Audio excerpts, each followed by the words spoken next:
I'm sitting here in the unceded territory of the Lekwungen-speaking people, specifically Esquimalt and Songhees people.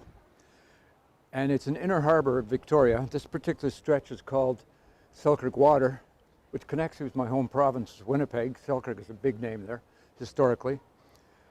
And it's a busy harbor. People canoeing, kayaking, and it's a working harbor. I see tugs bringing in barges, loading up those crushed cars and so on. I love both aspects of it. Water and birds have been a huge part of my imagination my whole life, right from the beginning. I grew up in a town called Steinbach, which is German for stony brook, stony creek. We had that. We had dugouts and sand pits in the outskirts of town. About 5 miles away, went to the Seine River to swim.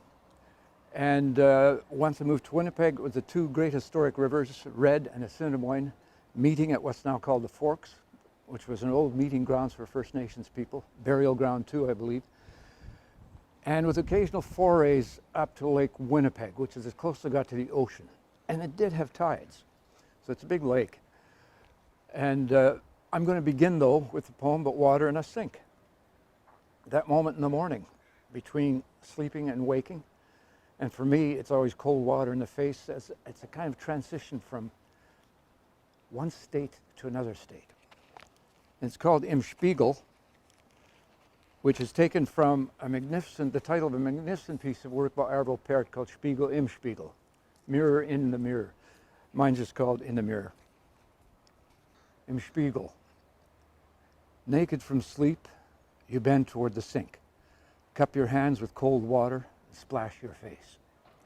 You raise your head and wake into the morning. But in the mirror is someone behind your eyes, beard dripping and eyes bluer than you've ever seen. You stand there in the flesh that is not you. You have not seen yourself since the last birth. And you don't wonder after the first shock. You only ask, where have you been so long? One face you touch and you reach for the other. You're standing in a room in the world and the door behind you opens. Every summer when I was a kid into my teenage years, we'd hear of one or two people drowning in a sand pit outside of town or in the river. And it was kind of mythical to me. It made me really curious about drowning. And my mother told the story of witnessing, when she was a teenager, her best friend drowned trying to save another drowning girl. And so my mother always wanted to accompany me whenever I went swimming, which led to me becoming quite deceptive and lying to get away from that.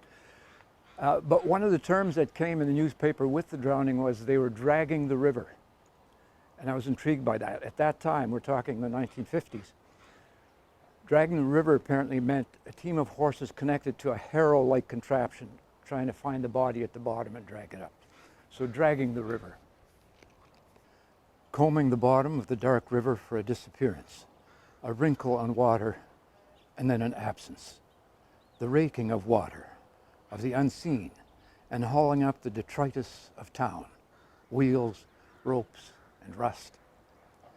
Dragging the river for the child, lost abruptly in the river's door and in the heat of a July afternoon. Could there be such vast want to be water, to rock in that light where it bends and turns gold? Whose hand in the water?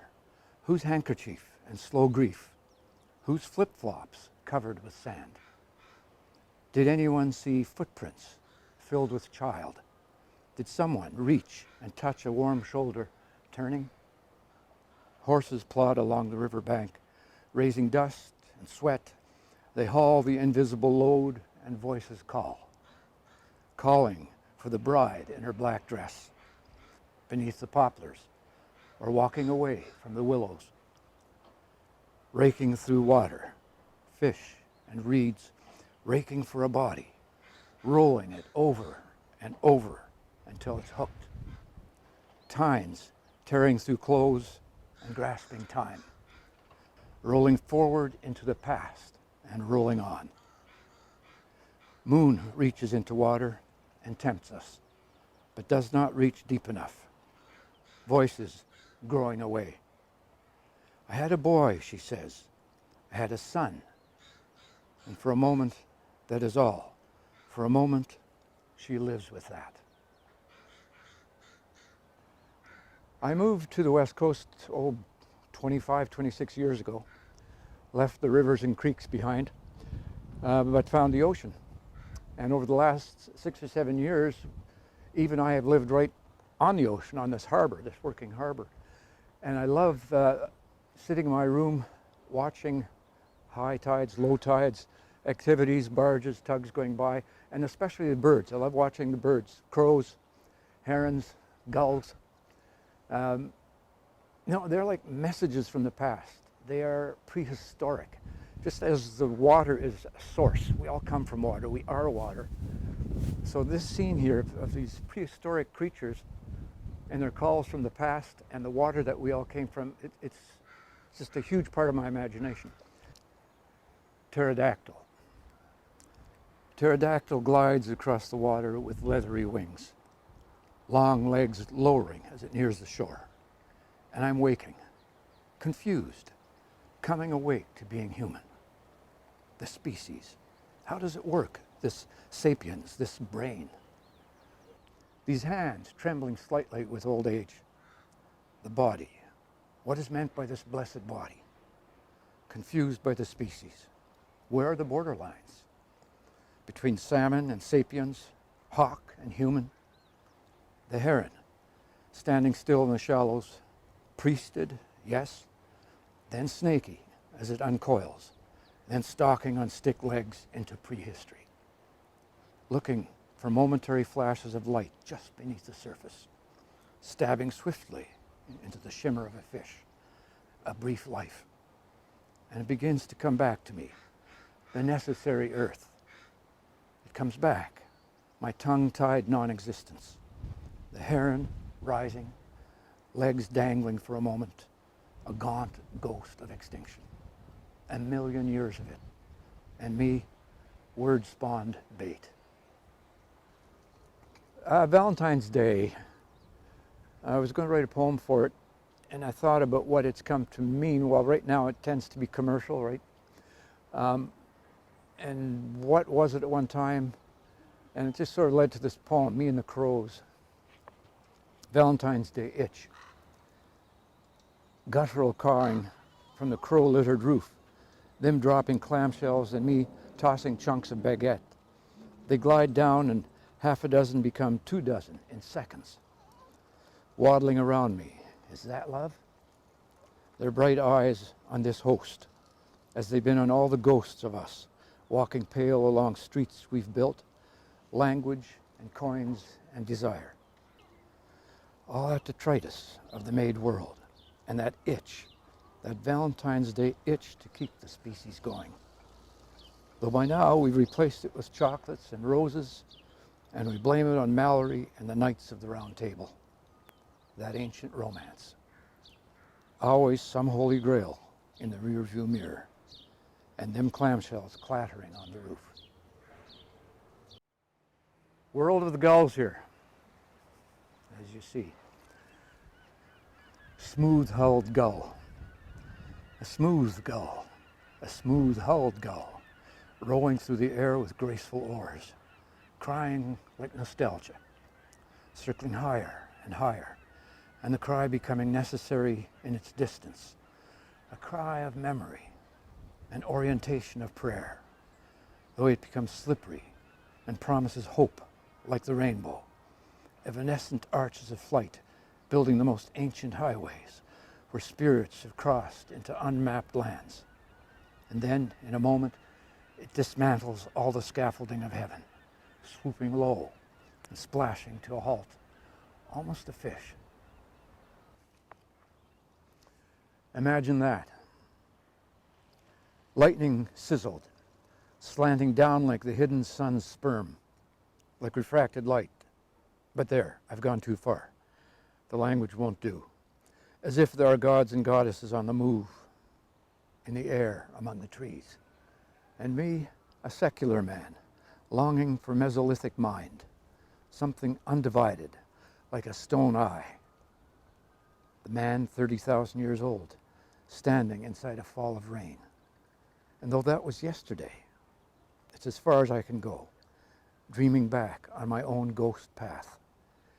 Hearing that voice across the water, and caught there for a moment on the river's bank, earthbound as a dodo bird. Yes, a dodo bird.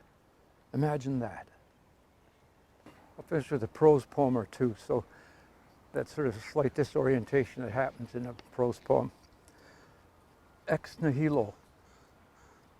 A bird fell out of the sky, frozen in flight. That was the winter no snow fell, and the ground was iron. I was reading the rhyme of the ancient mariner and thinking about my father. My ancestry seemed to have disappeared. I couldn't trace it past my great-grandparents, and I knew nothing about them. It was all a blank, as if they had abruptly appeared on Earth 200 years ago, ex nihilo. I have recurring dreams of flying. I'm high above the earth, drifting, looking down on the diminutive towns and roads. Suddenly I'm falling, plummeting. A moment later I smell the earth, loam and forest. One of these days I won't wake. That same cold winter, I saw a frozen gull on the roof, its feet caught beneath a shingle, wings wide spread, an appalling angel.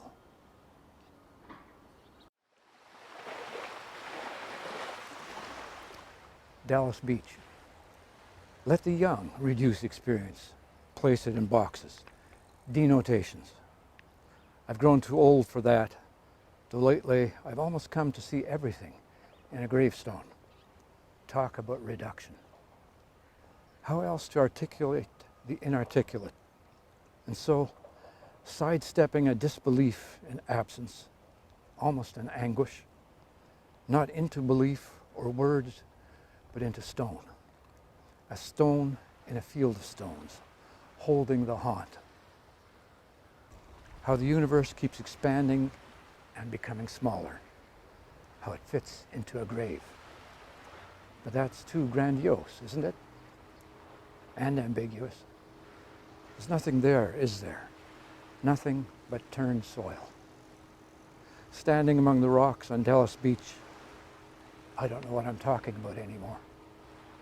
I'll watch it all going out on the tide, like bladder wrack.